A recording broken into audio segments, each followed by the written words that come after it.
Hi, everyone. My name's Ruth Walker. I'm president of MMGA and got our secretary here with me tonight, Vicki Lauren. And then we have our three panelists.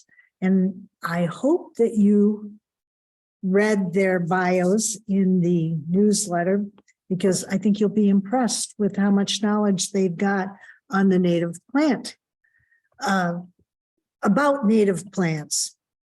And Marcia Goodrich has been focused on native plants for over 20 years. She is also the organizer of the Keweenaw chapter of Wild Ones, and apparently has from what I've been told, a number of ways to get her hands dirty in the summer, enjoying her garden. Lori Johnson is president of the Central Upper Peninsula chapter of Wild Ones. We've got some pretty good wild ones here. She's also been an adjunct instructor in biology at Bay College in Escanaba for 23 years. And she's an avid birder. Brian Black. Brian, you don't know how impressed I was when I read that you were a serious fan of Bob Dylan. I broke my rule. Never go to see anybody live in concert more than once to see Bob Dylan. I've broken that rule many times too. I probably haven't broken it as many as you. He's very, very well educated. I'm really impressed, a dual PhD, because that's a ton of work. And he's an instructor at Bay College in Escanaba. If you have other questions for him, I'll welcome you to ask them in the Q&A box. We will get started very quickly here. Like I said, questions in Q&A, please. We're going to start the panel discussion real quickly. And Marcia, I'll ask you to start with what was one of the first natives you added to your landscape? Well, the first native plant that I added to my landscape was before I was into native plants. I rescued an enormous Jack in the Pulpit from a construction site and took along a big bucket of muck and planted in the only low wet spot in my yard, and it thrived. And that was really great, but I didn't really, it wasn't what brought me to native plants. My next planting of native plants was essentially buying an entire songbird garden from Prairie Nursery. And there were like 96 plants. So it's hard for me to remember which of them was the first. Okay, Lori, if you... To answer this question, I actually went back and looked through my photo library to see if I could find any pictures of what I may have started with when we moved to this property 23 years ago. And I was kind of I found a couple, and that's really when I started planting when we moved to where we are now. And I'm looking at these pictures and trying to figure it out. And it looks like I had some purple coneflower, I think some monarda, some kind of helianthus. I could see the label, but not even really sure what it was, to be honest, just from the picture. And maybe I didn't even know back then because I was kind of beginning this.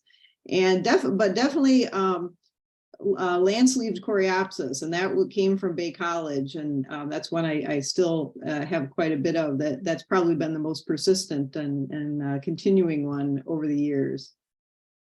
Great. Brian, what about you?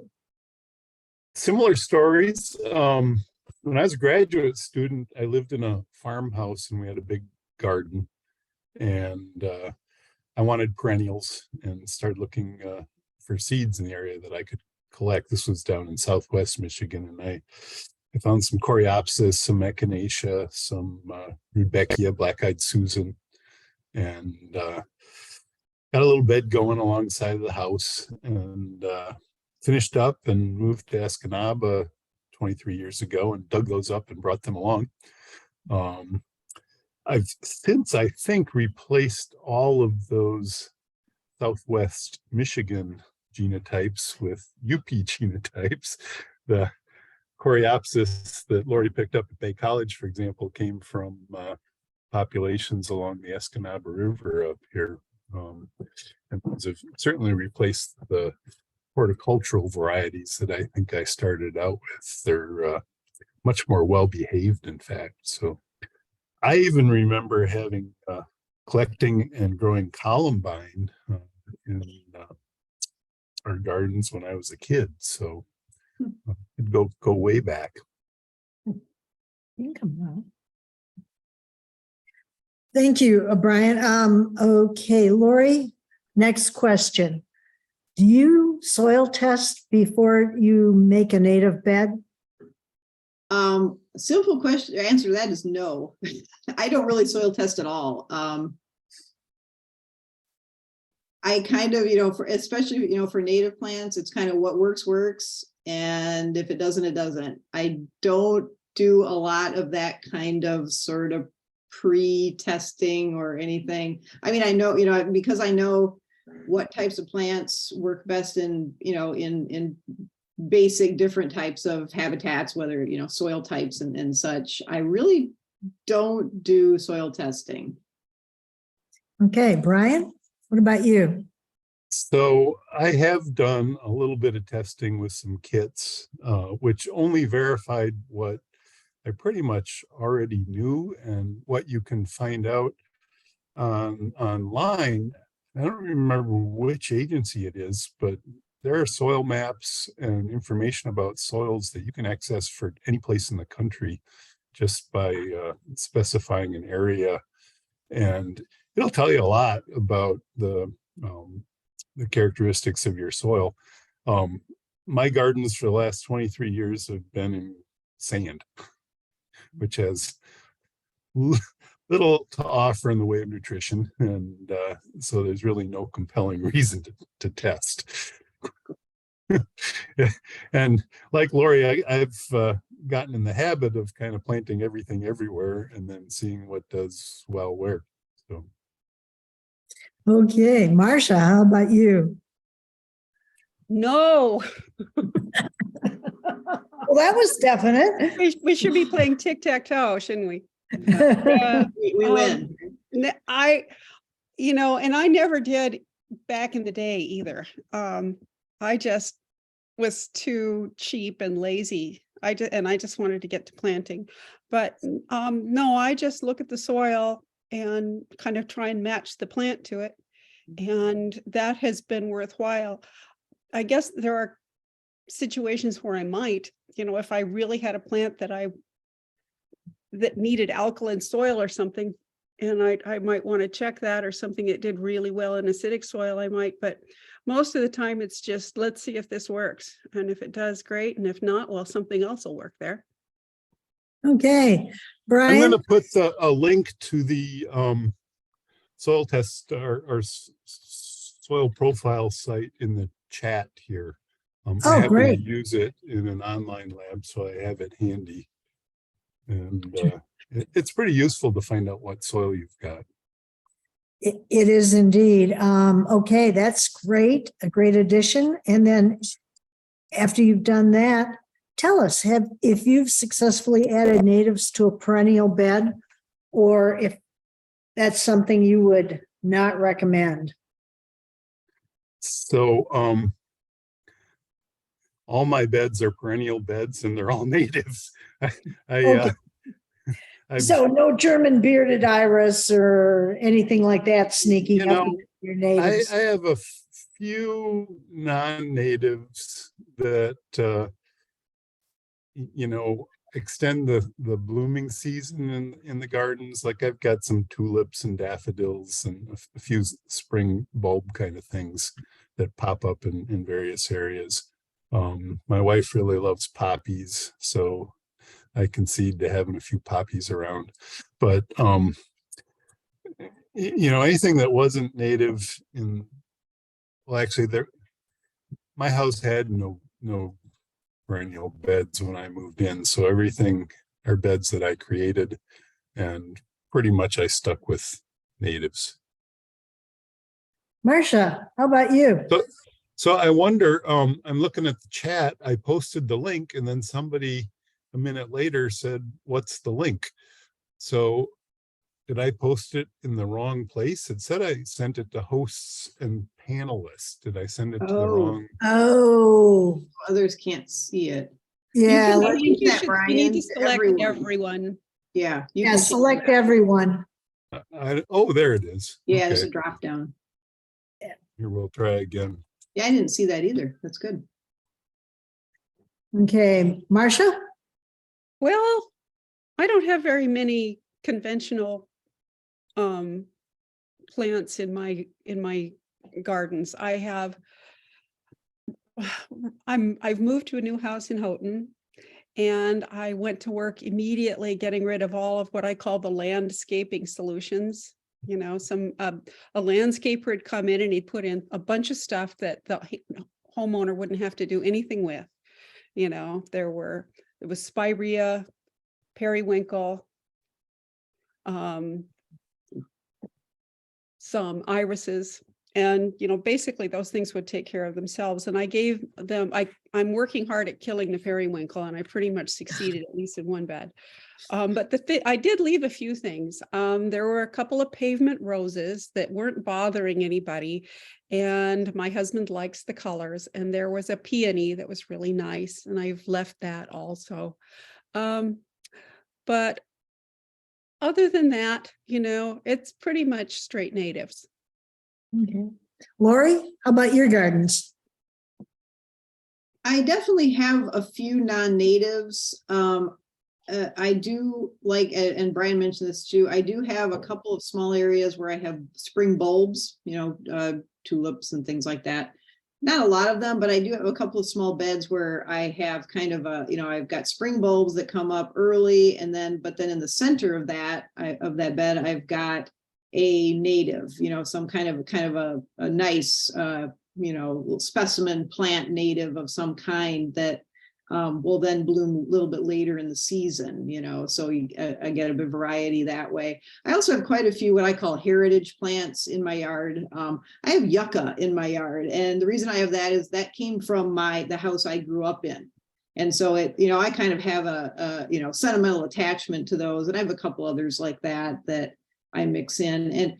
So I'm not a purist about natives. I definitely, nowadays, I pretty much only plant natives, but I'm not one to feel like I have to go in and tear out everything that's not, purely native to the area. So I'm, I'm not, like I said, not really a purist in that respect. And I've never run into any problems with combining those. The things that, one of the great things about natives is that they are so low maintenance. And if I have, plants that are not low maintenance are not going to survive in my yard. I am not going to mess around with them. And so, if they can't keep up with the natives, they aren't going to hang around. Okay, Marcia, we'll go back to you for this one. And this question is, which grasses and flowering natives would you recommend putting together? Or would you recommend putting them together? Oh, let's see. What did I thought about this. I take care of a public garden, a bioswale at the Hancock Beach. And it's got lots and lots of little blue stem in it. And one of the best parts of that, one of the prettiest sections of that is where a friend of mine put in some butterfly weed, and then there's some prairie blazing star in there. And it's a really pretty combination. So yeah, that's what I'd recommend. I also really like prairie dropseed as a border with just about anything behind it. Sounds great. Lori?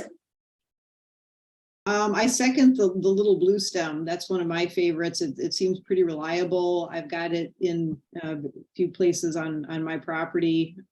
Seems to do pretty well in a variety of areas. Side oats grandma is another one for something shorter.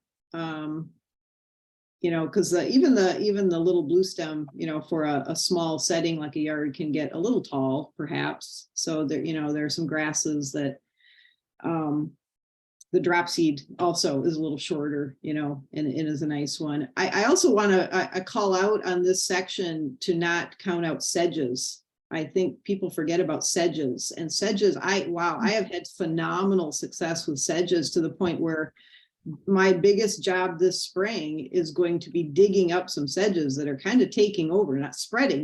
They're huge. And so I'm going to have to transplant some sedges this year, but I think it's it's a kind of plant that people forget about.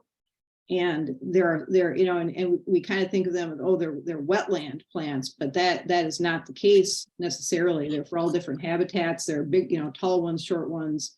I think I have sedges as an answer for a couple of future questions here too. So another type similar to grasses to consider.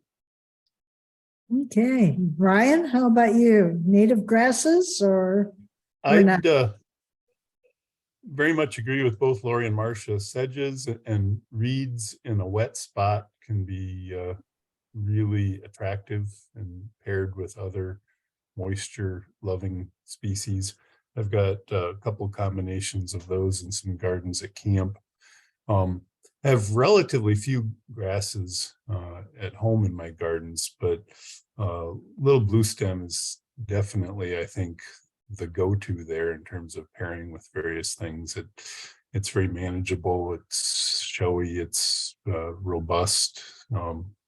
So yeah, some of the other options, you know, big blue stem, Canada wild rye, switchgrass, those all get pretty big, and probably folks should stay away from those. Yeah, I'd like to second the sedges too. One of the neat things about sedges is that they green up really fast. Mhm. And that makes them super competitive against weeds in my garden.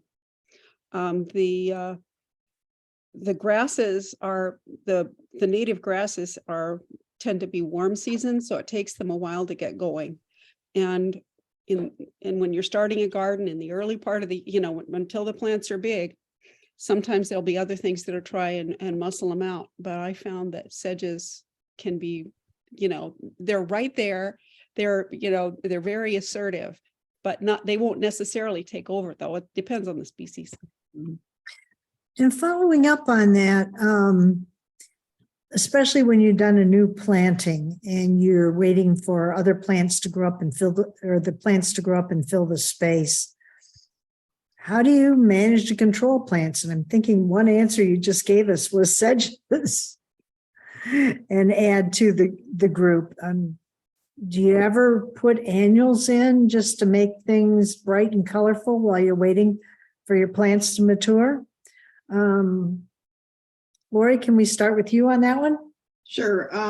I guess I use the strategy more of working with small areas where I don't have to really worry about it as much. So if I'm doing a new area, I'm going to start small and plant heavily.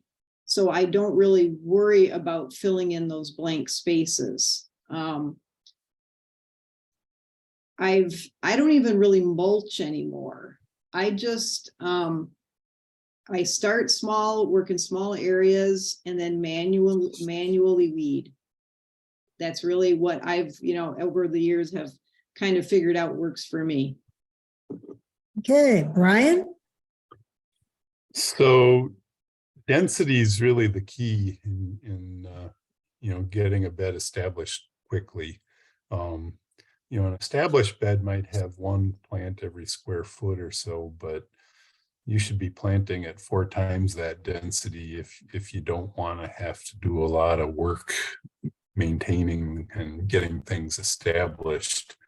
I recognize that can be pretty pricey or time consuming to get a hold of that number of plants. So ultimately, you got to learn to love to weed. I'm an impulsive weeder, and I think that if you want to really get gardens established, you've got to have a mindset that, gee, it's just so much fun to go out there and weed. good exercise. And, you know, if you're obsessive about it, within 2 or 3 years, you can completely eliminate the seed bank and never have to pull a weed again. Yep. Lori mentioned mulching, and mulching can be really beneficial both as you get a bed established, but also, you know, just to maintain and keep it going. Mostly I mulch with just the dead stems of last year's go round. I go in with my clipper and just chop them up into 3 to 4 inch pieces, and that's the mulch that then keeps the weeds from coming in next. Marcia? Well, I don't put annuals in. I do mulch, and I guess probably the most dramatic thing that I've ever done is I ripped out that periwinkle, and including about 6 inches of, including landscape fabric that was about 6 inches below the surface. So that was a huge job in a large bed. And once I removed the most obvious part of the plants, then I laid down cardboard. And for cardboard, I recommend going to a furniture or an appliance store, because it's you're covering a lot of area, and it's just doing it with little boxes from Amazon can be pretty tedious. And then I used some free wood chips that I got in vast quantities from the city. I did have to haul them about 14 loads in the back of my Honda Fit.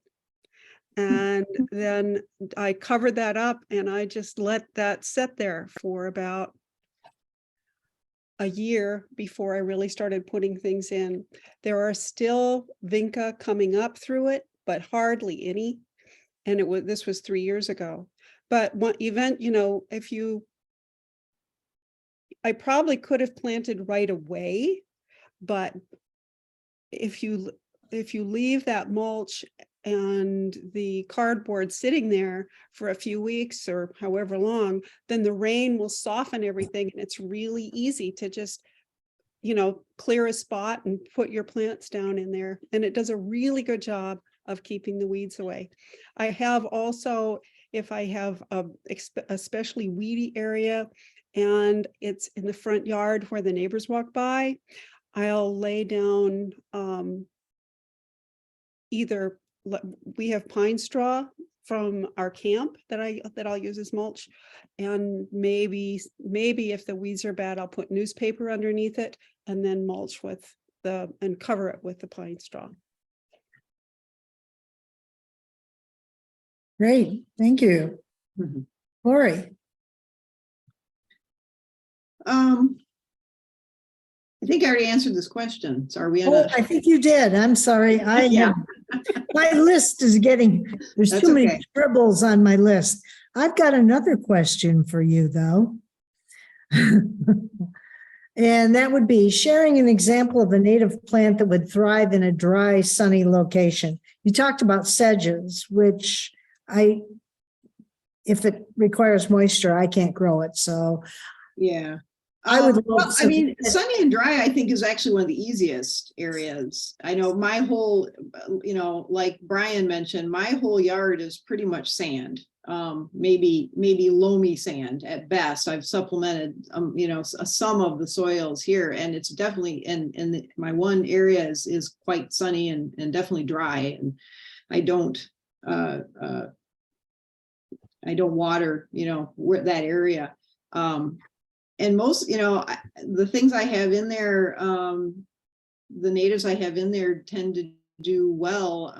I mentioned like the landsleeve coreopsis, and even, you know, monardas, and you know, getting echinaceas, most of that, and grasses, of course. The grasses do great in those kind of dry conditions. They have nice deep roots, you know, so the blue stem does great. And again, with all of these things, they need to get established. That's one thing is, I'm kind of talking about more mature established plants here, but once they get they may need a little bit more attention and maybe some water early on, but once they're established,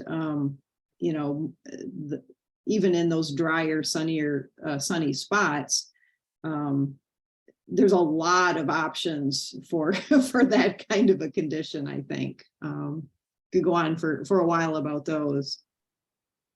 Okay, Brian, what would you recommend? So this is sunny and dry. Sunny and dry.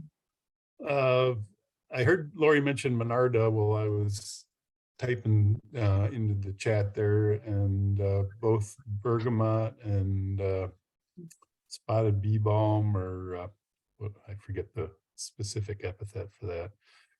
They like sunny, dry places. Butterfly weed, Liatris. There's several different Liatris or blazing star species that are pretty happy in poor soils, droughty soils, sunny places. Those are the ones that come to mind. Okay, Marcia, any suggestions? Well, a lot of the same ones. I would add one that I'd kind of forgotten about, which is prairie onion. It looks like a beautiful little, almost tropical, I mean, it is a plant and it does super well in really dry soils. And something to remember when you're around here, when we're thinking about dry soils, is the soils may be dry, but except when we have an extended period of drought, we get rain every summer, usually every few weeks. So it's not like we're in a Mediterranean climate where dry means no rain for 4 months or something. So even plants that don't necessarily like that kind of desert conditions will do okay here, just because we get regular water. Okay.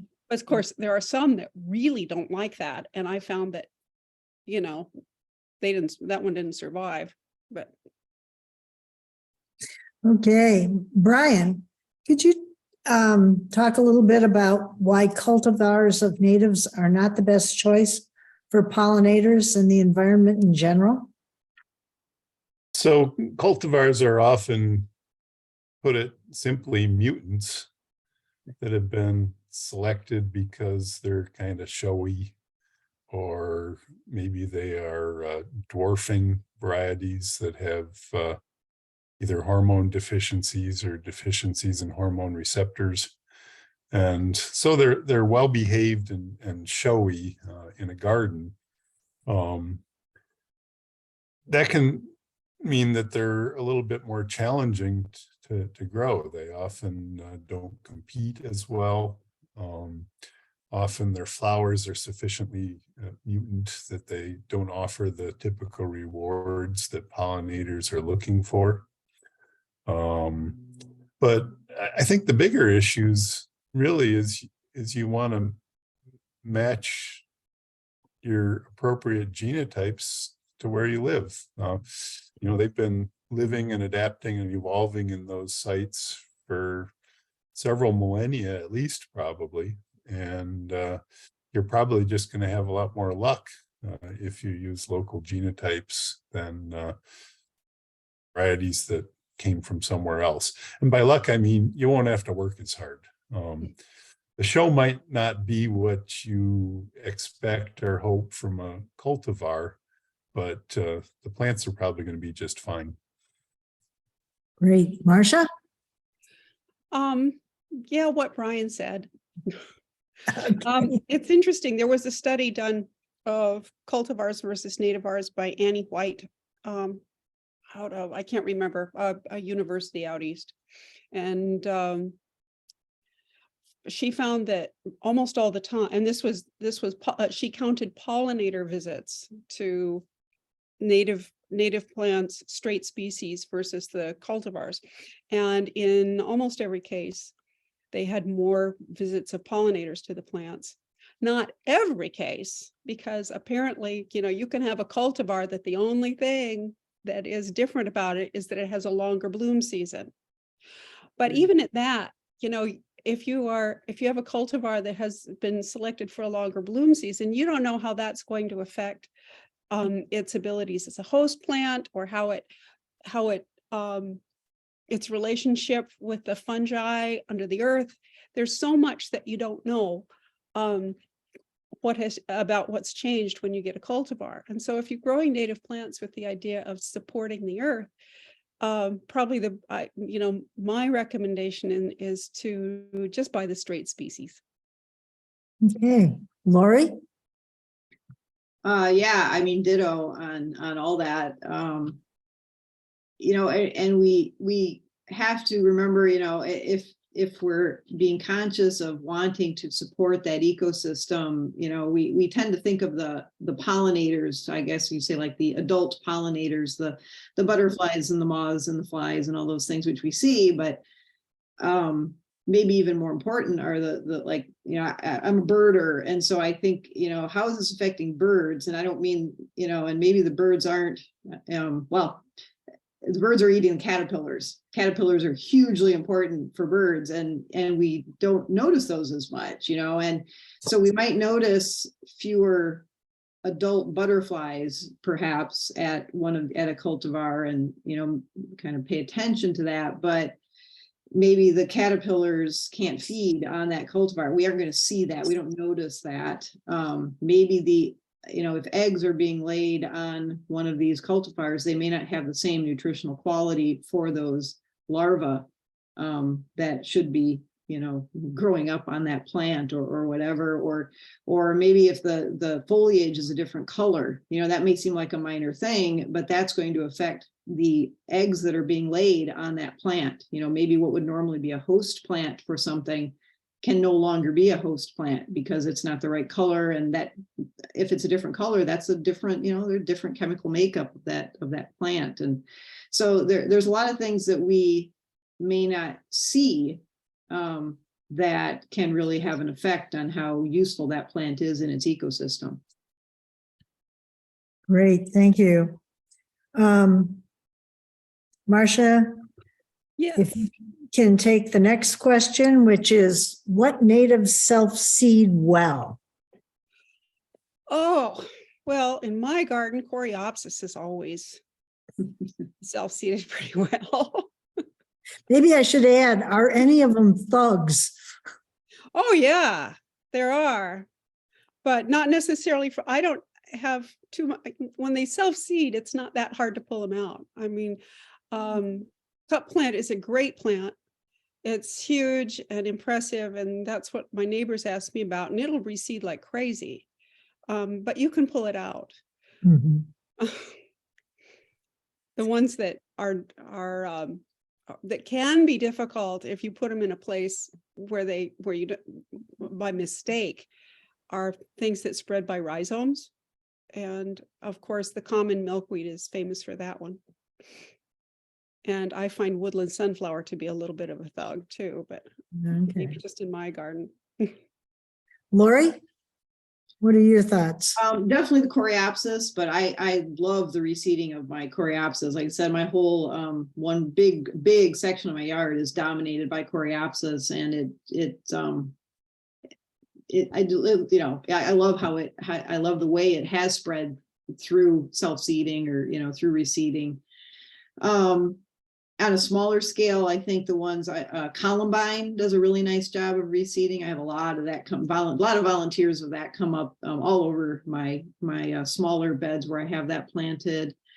I've got a lot of blue vervain or verbena that I don't even know where it started. I don't remember ever planting it, to be honest. It can't, you know, but it pops up all over the place, and it's great. It's really fun because, oh, look, another one. It's like a little surprise, you know. They're such pretty cute little plants.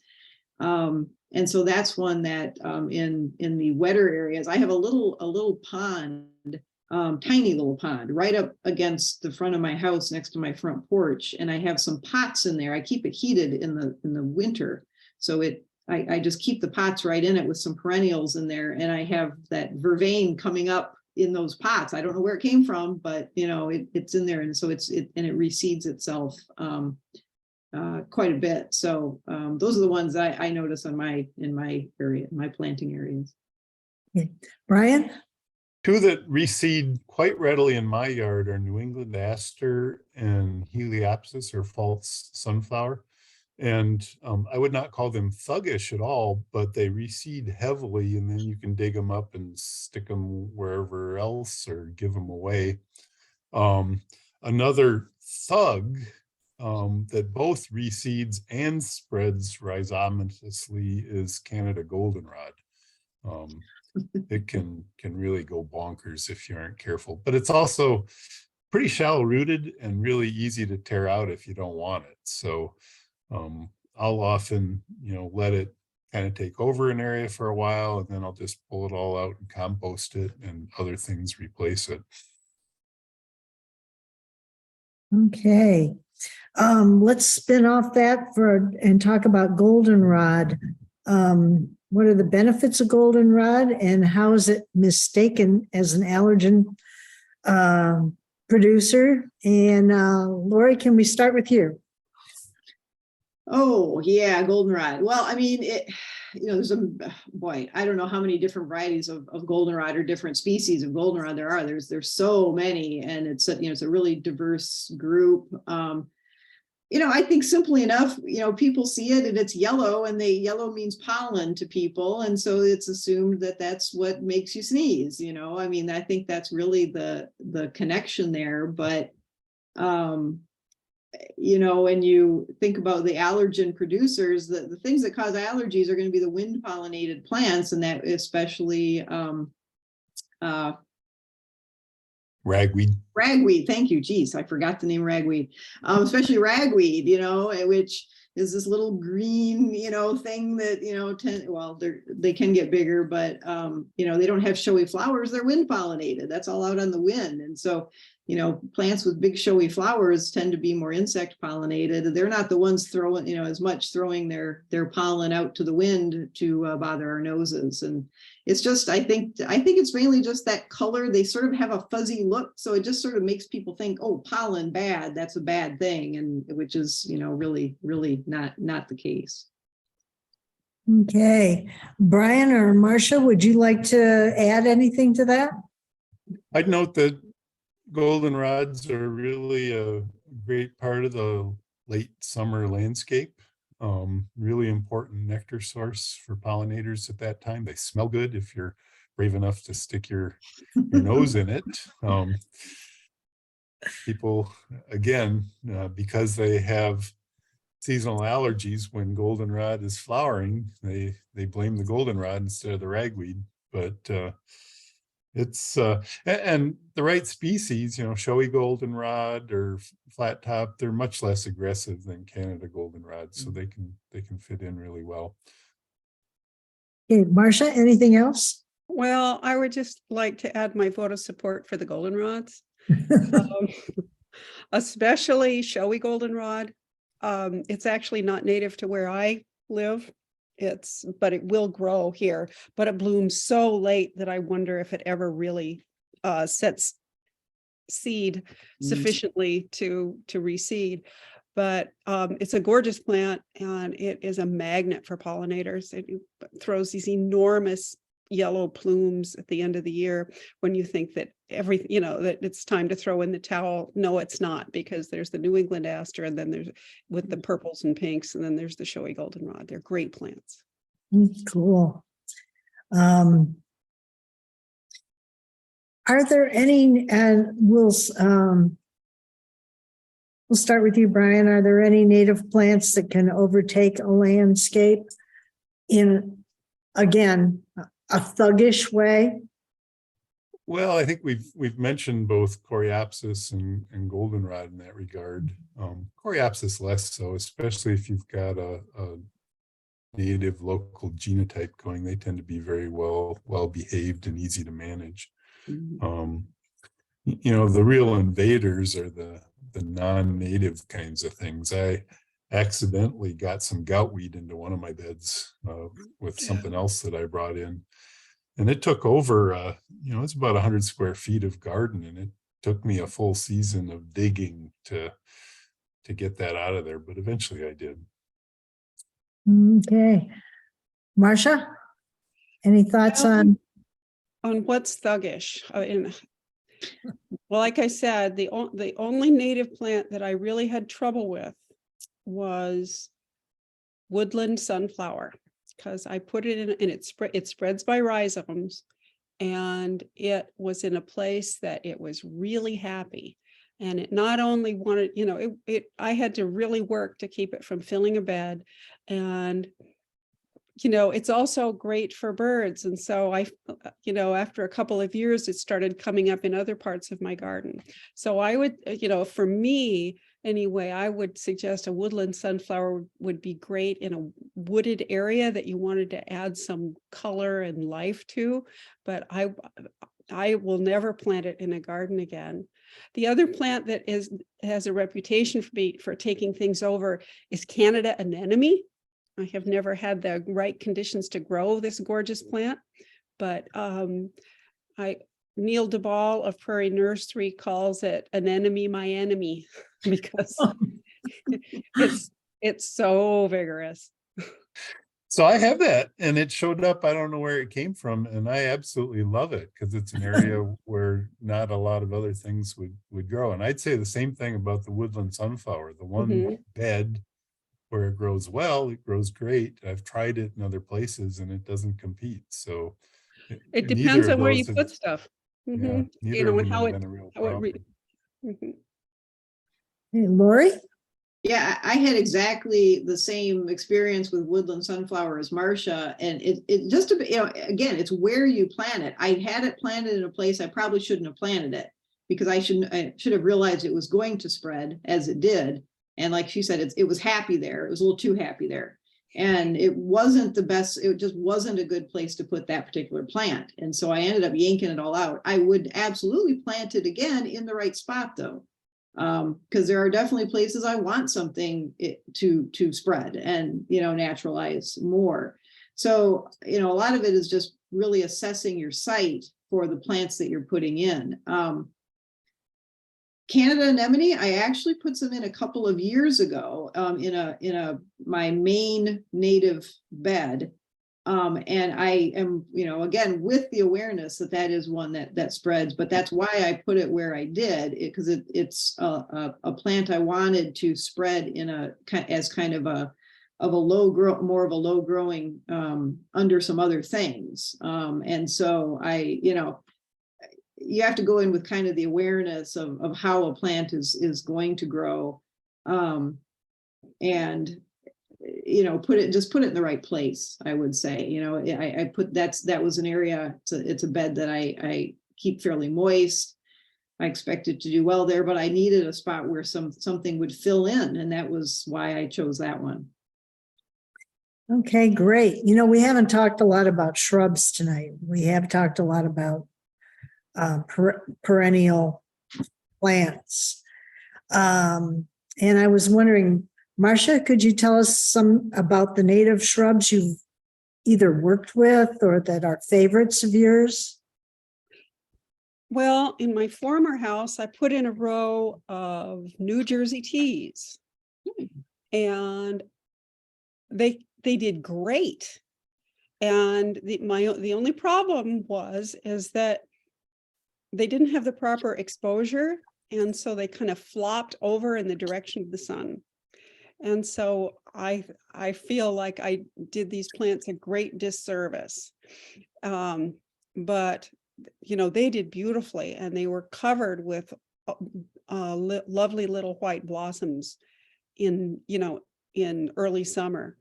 Right now I am trying to grow shrubby St. John's wort, clove scented currant, Michigan holly, and arrowwood viburnum. And I don't really know how they'll do yet. They're still pretty small, but around here, a friend of mine, it just in terms of shrubs, grows 9-bark, and that is apparently just a real winner. She can't beat it back with a stick. It's great. Lori? I would second the 9-bark. I guess before I get into that, I will say that I have little opportunity to grow shrubs because I have such a bad deer problem. Deer eat all of my shrubs immediately. So I only have a very small number of shrubs that I'm able to grow because they have to be 100%, pretty much 100% fenced is the only way I can grow any shrubs because I just really have a deer issue. But 9-bark is one of those. And it other than when I've let the deer get to it, it has done beautifully. And it's a pretty widespread native shrub around here. It's done well. There's viburnums, I think, as a group are just great. There are quite a few of them, variety of that will do well in a variety of habitats, and really interesting foliage on a lot of them. There's so many, so I would really recommend if you're looking at shrubs to look at that viburnum group, because there's just so many different ones that have some really neat features. Brian. So Leatherwood loves the shade, absolutely beautiful, well behaved. The ones I planted in the shade have done great. Partial sun, they just haven't done very well and have died out. Red osier dogwood is great for all seasons interest. Bark can be quite aggressive. I'd be careful where I planted that. Junipers, I think, are absolutely fantastic and provide a lot of cover for a diversity of wildlife. I've had a lot of luck with the maple leaf viburnum or high bush cranberry. And then sometimes they just die, and I don't know behind that, but I also had a lot of luck with the shrubby St. John's wort for a while, and then it just died.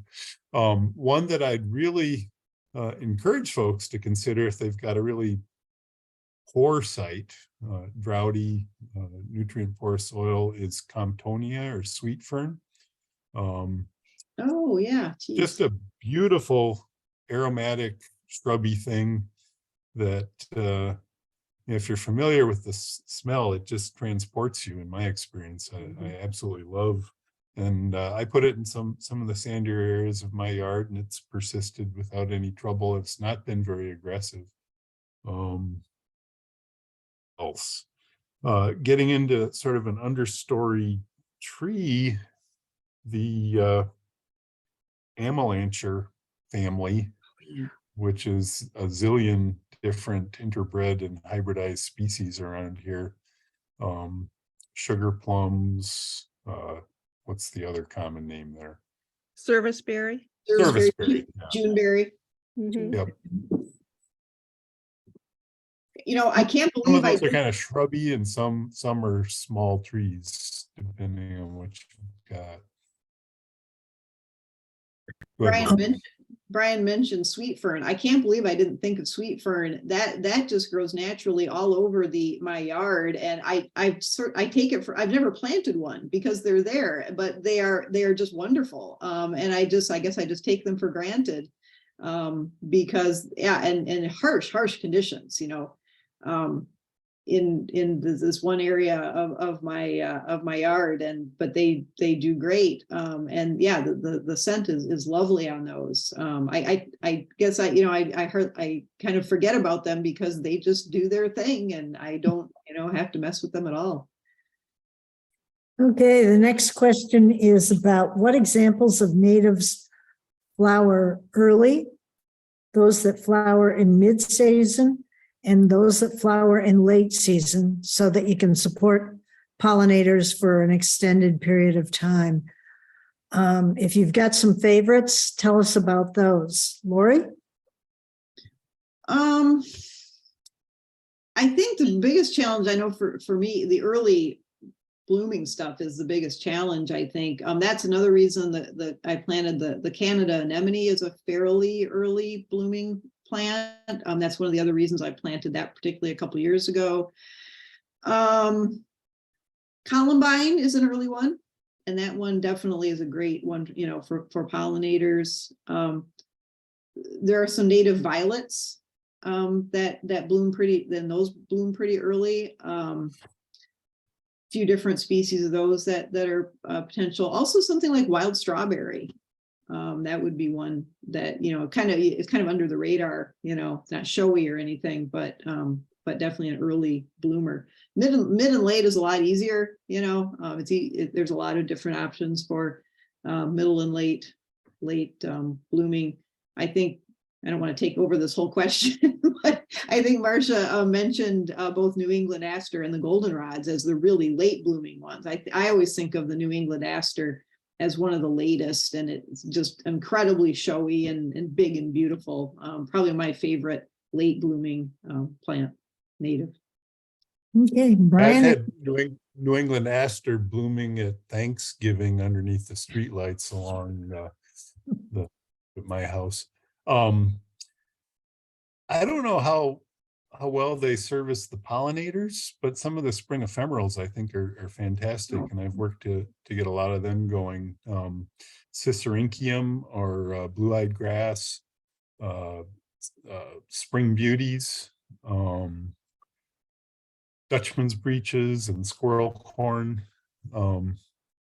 It's really pretty easy to find the corms for most of those species in any woods around here if you're looking to collect and establish some of those.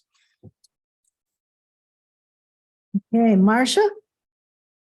Well, I can pretty much say what everybody else said, around here, the spring ephemerals are really the earliest things, native plants that are available to pollinators.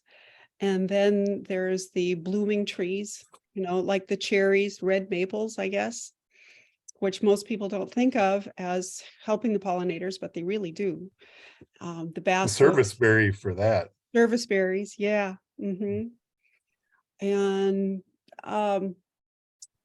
then I've got a plant growing that I really like that's it's not that early, but it's still pretty early. It's Pachyra aurea. It's one of the other names of it is golden ragwort or golden groundsel. And that's a really pretty little, it's supposed to be aggressive. To me, it's just held its own.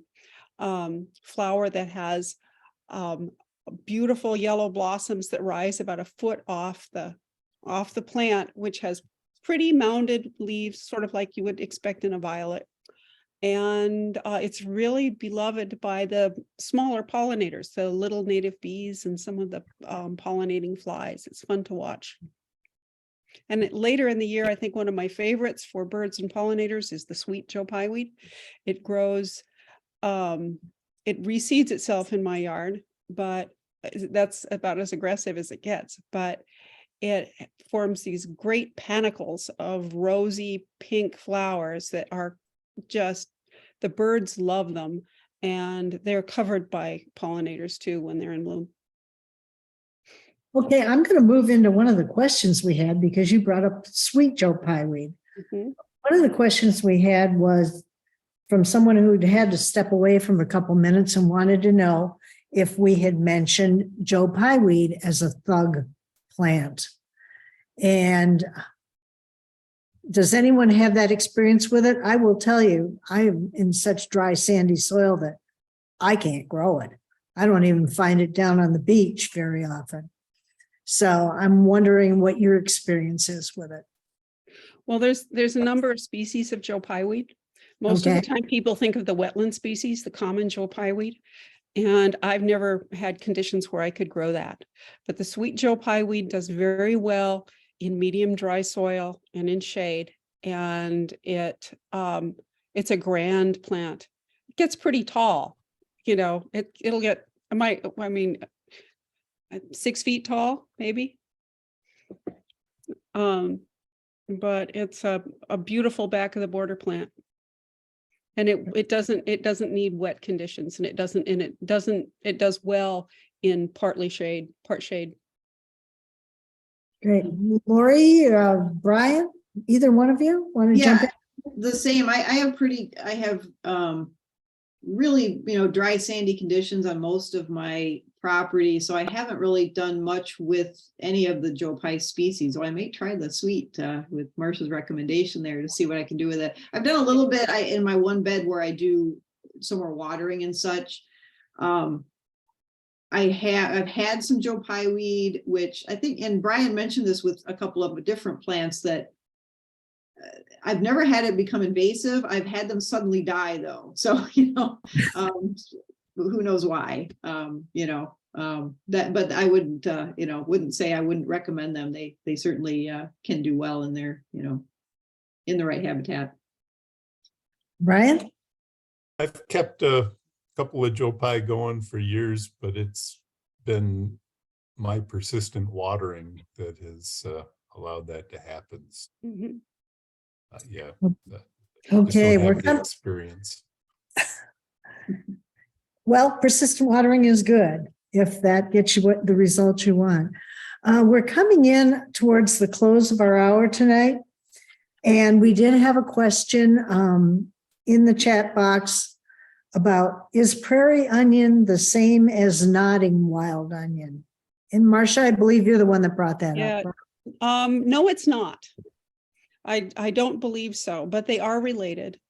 And prairie onion does really well in lousy conditions. Okay. And another question on here is, what do you think of bee balm or bergamot, since it always gets powdery mildew? Answer that in the chat. Mine never gets powdery mildew, but Okay. my Heliopsis Mine gets it all the always time. gets powdery mildew. Powdery mildews are The deer eat generally mine before they can. not particularly harmful to their hosts, so I No, if it's don't think worth about it. much. It's worth it. There's so many things that love bergamot that it's worth growing anyway. Grow some stuff around it so you don't have to look at the mildew. And another question we got is, are there sedges that would work in sunny, dry areas? I'm sure I there actually are. had, I'm sure there are. I asked that question of Benjamin Vogt once, and he said, no, or somebody, it was one of these high-end people who get paid to talk about native plants. I was told that for dry sun, you should just go with grasses. Mhm. I did experiment with a plant called Carex brevior, which will grow anywhere. I was thrilled with how neat it looked. And then it got mature and it flopped over and it wasn't very attractive. Mhm. So what I did was I went in and I gave it a little haircut and I transplanted some to the back of the bed. I think if you have really dry, sandy conditions, there's maybe ivory sedge might do it. But other than that, they do like a little bit of moisture, I think. Mhm. I And think, if you're looking for a plant for a very particular, especially a particular plant for a very particular site, going to a place like the website for like Prairie Moon Nursery or one of those kind of places, they have the best search engines, with all the different filters you can use. So if you're looking for a sedge in a drier area, you can plug all that in and get all the different options. And it's a great way to, to narrow down your options. And then you can do further research to see, is that right for my spot? But those places like that are a good place to start. I could put that a link like to Prairie Moon on there. I'm not necessarily, they're not the only one, but they're one I will often go to their website for that kind of a search. Mhm. Yeah, Hey. I do the same thing. I recommend that people I get the catalogs from Prairie Nursery and Prairie Moon and just Yep. read them. Yep. And then go to the websites and, dig deeper. And someone put on the chat, bone set ? So does anybody want to take that one and comment on bone set? I've collected seed, but I haven't been successful at germinating it, so I can't answer your question. It's a close Okay. relative of Joe Pye. Okay. Yeah, I've never planted it. Love it in the, in the wild, but I've never tried planting it. And someone else asked about globe thistle. Any thoughts on that? I don't think that's a native, is it? I don't think so, but yeah, it's not ringing any bells for I me. could be wrong. Okay. Well, we've come to the end of our time, and I want to thank all of you for being such great panelists tonight. I know I've really appreciated it, and I've learned a lot. And thank you so much for responding to Jackie's quest. And we got a lot of people on here tonight listening to our webinar. And I've had a lot of inquiries on, how soon can they get to the recording of it for people that couldn't be here tonight. So thank you all very much. And we'll close out the webinar right now, but your work is much appreciated. Thank you. Thank you. Thank you.